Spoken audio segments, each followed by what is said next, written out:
Okay, so you sent over a ton of stuff about products that are designed to be habit forming. And Yeah. I gotta say, some of these stats are kind of crazy. Like 79% of people with smartphones look at them within 15 minutes of waking up. Wow. And like a third of Americans would rather give up sex than their phones. I mean, Seriously. it's pretty wild, right? It's like companies have figured out how to make us crave their products. Like it's not even a want anymore. Right. And it's not even just about like making a good product anymore. It's like Hmm. they want their product to be completely woven into our lives. Yeah. Like a habit almost. Yeah. And you know, this hook model thing that keeps popping up? Yeah. It Yeah. seems like it's the secret sauce for making those must-have products. What's interesting is it's not even just for tech companies. Exactly. Mm-hmm. The hook model can apply to anything that wants to create a habit. Mm-hmm. Apps, websites, Yeah. maybe even like sports and movies. Hmm. It's really just a four-step process: trigger action, variable reward, and then investment. Mm-hmm. Okay, so you're saying step one is a trigger, like something that makes you do the behavior. Right. Then comes the action. So we do something hoping to get a reward, but not just any reward, a variable reward. Exactly. And that's what keeps us hooked, right? Coming back for more. Mm-hmm. And finally, the investment piece. That's what really solidifies the connection to the product. Yeah. You got it. It actually sounds pretty simple when you lay it out like that. It is. Uh. And from a business perspective, it's amazing. Yeah. If you can get people hooked on your product, they'll stick around way longer. You can raise prices. Growth is faster. Yeah, I can see why companies are obsessed with this. Of course. So let's dig into triggers a little bit. The research mentions two types, external and internal. External triggers seem pretty straightforward, like an ad or a notification that catches your eye. Yeah, external triggers are those obvious cues in our environment. Like, think about how many we encounter every day. I know, right? Ads, media mentions, Mm-hmm. email reminders, a friend's recommendation. It's constant. And so those are how companies first get our attention. But then there are these internal triggers that seem a little more subtle. Yeah, the internal triggers are like the holy grail for these companies Yeah. because they get tied to our emotions. Oh. And then instead of needing like an external cue, the product itself becomes the solution to how we feel. Mm-hmm. Like, bored, lonely, stressed. Yeah, in your notes, you were talking about feeling overwhelmed by social media. Mm-hmm. Do you ever find yourself just scrolling on those apps because you're bored? Or maybe feeling a little lonely? Oh, yeah, all the time. Yeah. That's a perfect example of internal triggers. Right. The research even mentioned Instagram. Mm-hmm. Like at first it was all external triggers like recommendations and app store placement. Right. But now it's tied to those internal triggers. Boredom, loneliness. Yeah. FOMO, fear of missing out. Yeah. It's not just the pictures. It's because the app gives you a quick fix for how you feel. That's both fascinating and kind of unsettling. It is. It shows how these companies are playing into our psychology. Okay, so we've got the trigger, and then we've got the action, which is where ease of use comes in. Exactly. Habits are all about not thinking. The action has to be super easy. Mm-hmm. There's actually this model called the fog behavior model. Okay. And it says for an action to happen, it has to be easy to do, Mm-hmm. and the person has to be motivated. So make it simple and make them want it. Yeah, but that can be hard. For sure. But a lot of companies just focus on simplicity as the key to ease. Okay. Like they remove steps, streamline the interface, Yeah. get rid of any friction. Like, think about Twitter's homepage. Exactly. It's gotten so much simpler over time. It's so easy to sign up now. Yeah, you barely have to think about it. That's the point. Yeah. The easier it is to sign up, the more likely someone is to actually do it. Uh-huh. Of course, motivation plays a role too. Right. But we'll get into that later. First, let's talk about the fun part of the hook model variable rewards. Ah, yes. The variable rewards. This is the part that really keeps us on the hook. It's that anticipation. The anticipation. Of getting the reward, whether it's social validation, new information, a sense of accomplishment. Our brains love unpredictability. Mm-hmm. Novelty keeps us interested. Predictability bores us. Think about it. It's like a baby with a dog. If they know exactly what's coming next, they get bored. Interesting. It's like that thrill of the unknown. Like, what treasure are you going to find as you keep scrolling? Exactly. And the material breaks these variable rewards down into three main types, right? Yeah. Rewards of the tribe, rewards of the hunt, and rewards of the self. Okay, let's start with the tribe. These are the social rewards, right? The ones that play into our need for connection. Yeah, exactly. That's why we love getting likes on Facebook or upvotes on Reddit or retweets on Twitter. It's that little dopamine hit of social validation. So it's playing on our need to belong and be accepted? Exactly. It's amazing how they figured out how to turn our social instincts into profit. It is. Okay, so what about the next type? What was it? Rewards of the hunt. That taps into our instinct to search for resources, Okay. whether it's information or a good deal, Yeah. or even just like the perfect meme. Think about it. Scrolling through your Twitter feed, hoping for something interesting, Oh, yeah. or Right. spending hours on Pinterest looking for that one recipe. That's me every night. It's like a digital scavenger hunt. Exactly. Yeah. And it's all thanks to those variable rewards. You keep hunting because you never know what you're going to find. Okay, that makes sense. And then finally, we have rewards of the self. The ones that appeal to our desire for accomplishment and mastery. Exactly. Things like video games, online courses, fitness trackers. Oh, yeah. We're motivated to level up, complete challenges, see ourselves getting better. Right. And even if it's just a virtual achievement, it still feels good. You mentioned that you're a fan of online learning platforms. Oh, yeah. Do you think those play into this reward of the self thing? Absolutely. They're masters of it. Really? They break down learning into bite-sized pieces. They give you constant feedback. It makes it feel like a game. You're always leveling up your skills or earning badges and gives you a real sense of accomplishment. That makes sense. And it's a good example of how these techniques can be used for positive things, not just to get us addicted to social media. Right. It's a good reminder that the hook model itself isn't inherently good or bad. Right. It's all about how it's used. Okay, I like that perspective. Yeah. So we've got the trigger, the action, the reward. What's the last stage of the hook model again? Investment. Yeah. And this is where we go from just using a product to being invested in it. Right. And the more invested we are, the harder it is to break the habit. Okay. Let's talk more about this investment piece, because it seems pretty important in forming those lasting habits. Yeah, so what's interesting about investment is how it changes our perception of value. The more effort we put into something, the more valuable it becomes to us. Right. The material mentions something called the IKEA effect. Oh, yeah, I've heard of that. Yeah. It's like the idea that we love the furniture. We build ourselves more simply because we put in the work. Exactly. Yeah. We justify the effort by convincing ourselves it was worth it. Mm-hmm. And habit-forming products are really good at tapping into this. They find these subtle ways to get us to invest our time, our effort, our data, even our social capital. Right. Which makes us way less likely to abandon the product. So it's not just about the time we spend using the product, but also the data we share, the content we create, even the relationships we build within the platform. Exactly. Think about all those hours you spent making your Spotify playlists. Oh my God, so many hours. Or building your reputation on Stack Overflow. Yeah. You wouldn't want to switch to a competitor and start from scratch, would you? No way, I put too much work in. Right. You invested too much. That's the beauty of the hook model from a business perspective. It's kind of genius and kind of scary at the same time. I know. It shows how these companies are thinking long-term about keeping us engaged. Yeah. And these investments can take a lot of different forms, right? It's not just money. It's our content, our data followers, relationships, even the skills we develop using the product. Right. Think about Gmail. All those emails you've sent and received, they're stored forever. It's true. That's a huge investment in content. Yeah. Or Twitter, you've built this network of followers. Right. And if you lost them, you'd lose all your influence and reach. Yeah. That's an investment in social capital. So they're not just providing a service, they're creating this whole ecosystem that we become dependent on. Exactly. It's like those loyalty programs that give you points and rewards. The more you use them, the more invested you become and the harder it is to switch. It's a brilliant strategy. Yeah. And it's why these products are so sticky. They figured out how to use our psychology to keep us coming back for more. This whole concept of investment really adds another layer to the hook model. It makes it clear that we're not just passively using these products. Right. We're actively contributing to their value for ourselves and for the companies behind them. And that's important to think about. The more we understand how these products are affecting our behavior, the better choices we can make about how we use them. All right, so we've covered the trigger, the action, the variable, reward, the investment.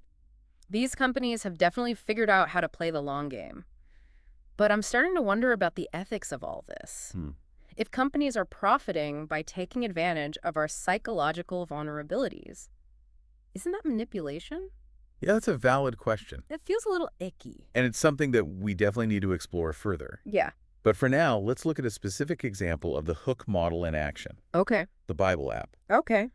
You mentioned in your notes that you thought it was really interesting how this app has managed to be so successful. Yeah, I mean, It's rivaling some of the biggest social media platforms. the fact that it has over 100 million downloads. Yeah. And there's even that story about how it stopped someone from going into a strip club. Right. It's pretty compelling. It shows how this model can be applied to something completely different from games or social media. Right. The Bible app uses things like notifications timed with sermons. Oh. It makes reading easy with a simple design and an audio option. It provides variable rewards through encouraging messages and a sense of progress. Huh. And it encourages investment with features like highlighting verses and sharing content. Wow. It's a really strong example of how the hook model can be used to promote good habits. Exactly. It's a reminder that the power of these principles can be used for good. That's good to hear. It seems like a lot of conversations about these products focus on the negative stuff, the addictive qualities, the manipulation. It's nice to see that there are positive applications too. Absolutely. And it's something to keep in mind as we keep exploring this topic. The hook model itself isn't good or bad. Right. It's all about how it's used. That's a good point. Right. So before we get too deep into the ethics, let's shift gears a bit and talk about finite versus infinite variability. Okay. You highlighted the section in your notes. I do. And you seemed really intrigued by it. Yeah, it really stood out to me because it gets at what makes certain products last. Okay. So with finite variability, the rewards eventually become predictable and we lose interest. Like with a TV show, once you've seen all the episodes, there's no more mystery. Right. Or a game like Angry Birds, once you've mastered all the levels, the challenge is gone. So those products rely on novelty and constant updates to keep people engaged. Exactly. But eventually the excitement wears off. It's like those one-hit wonder bands. Yeah. They have a great song, but then they can't recreate that magic. Exactly. But then you have infinite variability, where the rewards are always evolving. Okay. And there's always something new to discover. Like with social media, the content is always changing because it's generated by users. Right. Or games like World of Warcraft, where the gameplay is influenced by thousands of players. You got it. Those products with infinite variability are way better at holding our attention. Okay. They tap into our desire for exploration and novelty. So it sounds like even if a product is designed to be addictive, if it has finite variability, it's probably not going to last that long. Right. It's like a sugar rush. Intense but fleeting. And the ones with infinite variability are more like a slow burn. Perfect analogy. They keep us engaged for the long haul. That's a great way to put it. So to build a truly successful product, companies need to figure out how to incorporate infinite variability. They need to create an experience that is always evolving and offers new challenges and rewards. Exactly. They need to understand that it's not just about hooking users. It's about keeping them hooked. And that takes a deep understanding of human psychology Yay. and a real commitment to creating an experience that's truly engaging and rewarding. Okay, so this is all super fascinating. It is. But I have to admit, I'm feeling a little overwhelmed. It feels like we've only scratched the surface of this whole habit-forming world. You're right. There's so much more to unpack. I bet. But don't worry, we'll keep digging into all of this in our next deep dive. Okay, I'm ready for more. Great, because we're just getting started. Oh, boy. And, kind of building on that idea of keeping users hooked, the research also talks about how important autonomy is. Like if we feel pressured or like our choices are limited, we tend to resist. There was this study where they doubled the amount of money people gave to a stranger just by adding the phrase, "but you are free to accept or refuse." Wow. It's amazing how a simple change in wording can have such a big impact. It makes you wonder how much of our behavior is influenced by these subtle cues that we're not even aware of. It really shows how important it is to respect the user's autonomy. Right. Like if a product feels controlling or manipulative, we're going to reject it. Makes sense. And this applies to all parts of the hook model, from the triggers we see to the actions we're encouraged to take to the rewards we get. So it's not just about creating a compelling experience. It's about making sure users feel in control. Exactly. That they're choosing to engage, not being forced into it. Right. And that can be a tough line for companies to walk. Yeah. They want to encourage certain behaviors, but they don't want to seem too pushy. For sure. This is all really insightful, but how do companies actually put this knowledge into practice? It's one thing to understand the hook model. But it's another to actually use it to build a successful product. You're right. It's not as simple as just following a recipe.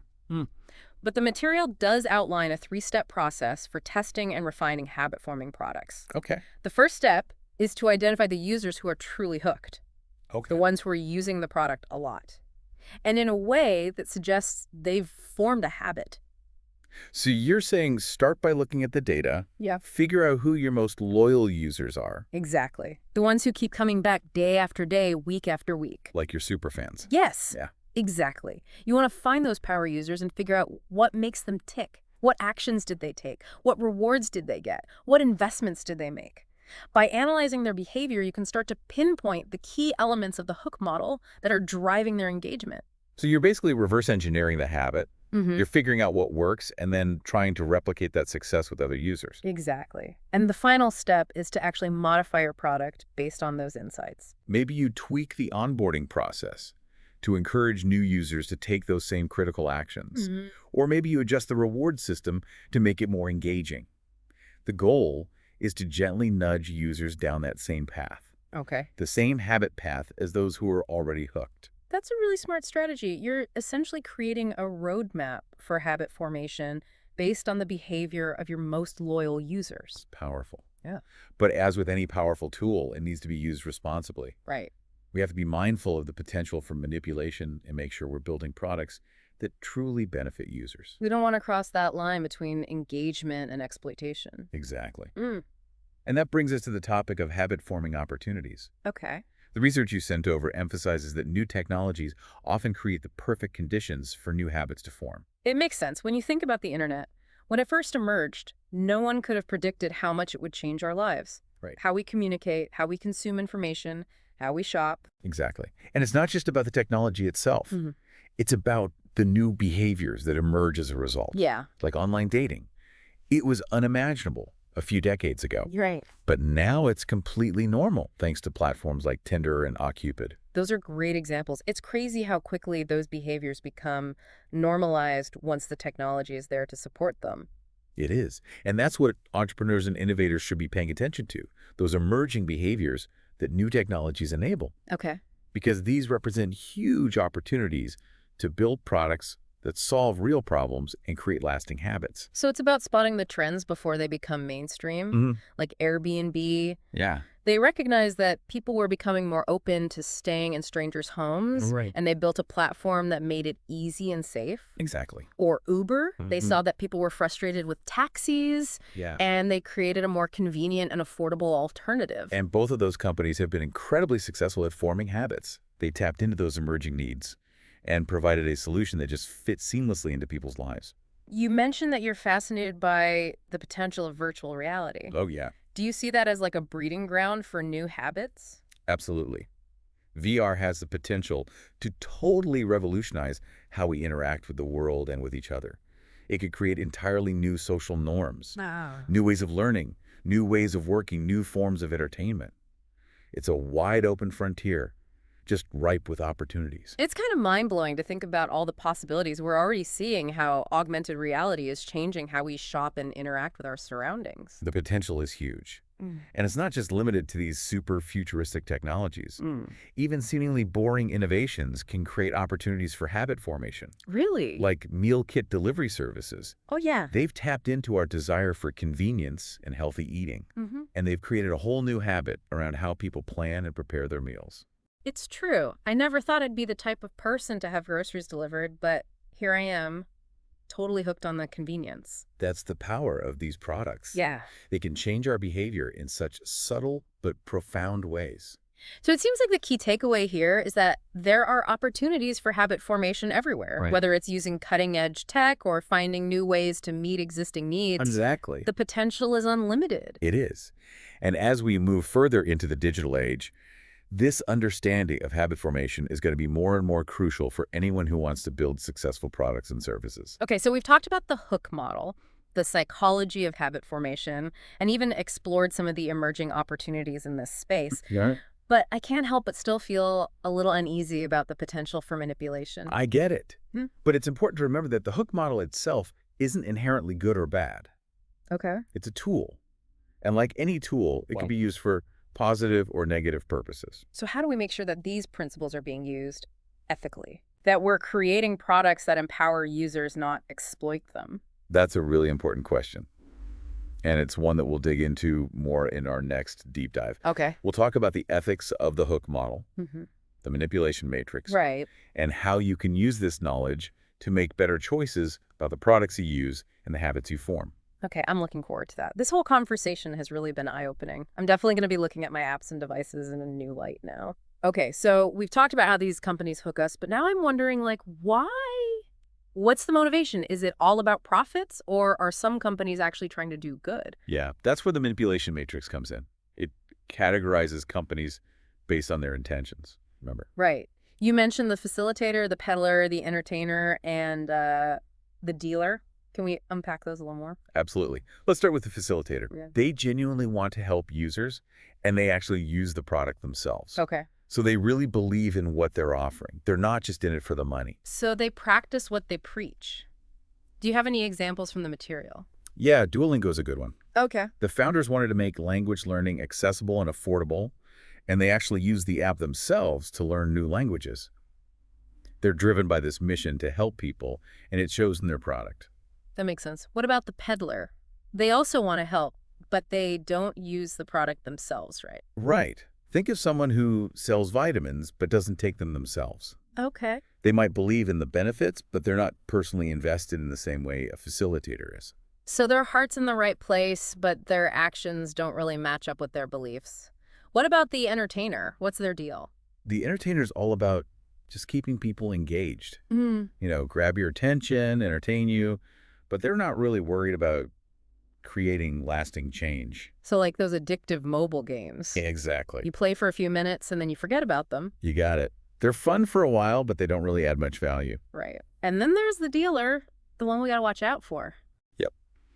The dealer exploits users for profit with zero regard for their well-being. So they're using the hook model just for selfish reasons. Exactly. Profits over people. Mm. They're the ones who are most likely to create products that are addictive and harmful. Like some of those social media platforms that just keep you scrolling and scrolling even when you're feeling anxious or depressed. Exactly. So knowing all this, how can we be smarter consumers? How do we spot the companies that are using the hook model for good versus the ones that are just trying to take advantage of us? It's a good question. I think it comes down to critical thinking. Okay. Don't just take a product at face value. Ask yourself some questions. Like what? What are the company's motivations? How are they using the hook model? Are they being transparent about their methods? So do your research, read reviews, and pay attention to how you feel when you're using the product. Exactly. Trust your gut. If Yeah. something feels wrong, it probably is. And remember, we have the power to choose. We don't have to be slaves to these products. We can break free from the hooks and take back control of our digital lives. I love that. It's so empowering. Yeah, it really is. It's easy to feel helpless against these big companies. I know. But we have more power than we think. We do. So back to your original question. Mm-mm. What does all this mean for you? You've done a deep dive into this whole world of habit-forming products. You understand how the hook model works, the psychology behind it, the ethical stuff. What are your big takeaways? Honestly, the biggest thing for me is awareness. Hmm. Before this, I was using these products without really thinking about how they were affecting me. Yeah. Now I'm way more conscious of the hooks, the triggers, the rewards, the investment. And that awareness is huge. It's the first step to taking back control. Exactly. And I'm also more aware of the power I have as a consumer. I can choose to support the companies that are doing good, and I can choose to avoid the ones that are trying to exploit us. That's what I love to hear. That's the kind of empowerment I was hoping this deep dive would provide. It's not about demonizing technology or avoiding all these habit-forming products. It's about understanding how they work Right. and using that knowledge to make good choices, choices that align with your values. So being mindful about what we consume online and using these insights to create a healthier relationship with technology. Exactly. And remember, the hook model isn't just something companies use on us. We can use it too Oh, yeah. to form good habits, achieve our goals, live more fulfilling lives. That's a great point. Maybe we could do another deep dive on that sometime. I'd love that. We could talk about the science of habit formation, learn how to design our own habit loops, and really discover the power of using these principles for personal growth. That sounds amazing. Well, Yeah. this has been such an eye-opening conversation. Thank you so much for guiding me through all this and for sharing your expertise. It's been my pleasure. And remember, this is just the beginning. There's always more to learn, and I encourage you to keep exploring this world of habits and how they impact our lives. I definitely will. And for our listeners, we'll be sure to include some resources in the show notes so you can do your own deep dive into this fascinating topic. Until next time, stay curious, stay mindful, and keep exploring the power of habits.